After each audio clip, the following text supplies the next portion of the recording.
नमस्कार, मी Ranjit Kumar, all in one mimicry artist, comedy आणि व्हॉइस ओव्हर. आज मराठी भाषा दिनाचा गौरव दिवस आहे. त्यानिमित्तानं सर्व मराठी बांधवांना, महाराष्ट्रातील सर्व मराठी लोकांना एकच विनंती की सर्वप्रथम मराठी भाषेचा हा जो गौरव दिवस आहे तो सगळ्यांना उत्कृष्टपणे आनंदित जाओ आणि मराठी भाषा ही जपण्यासाठी प्रत्येक मराठी कार्यक्रम हा टी व्हीवर पाहावा, नाटकं पाहावीत, मराठी सिनेमा पाहावेत आणि बहुतेक करून मराठी भाषेमध्ये बोलावं,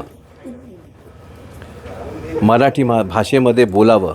जास्तीत जास्त मराठी भाषा ही जगात गेली पाहिजे हीच अपेक्षा करून आज मराठी भाषेचा गौरव दिवस आपण साजरा करणार आहोत. सर्व मराठी कलाकारांना आणि मराठी बांधवांना मराठी भाषा गौरव दिनाच्या हार्दिक शुभेच्छा. धन्यवाद.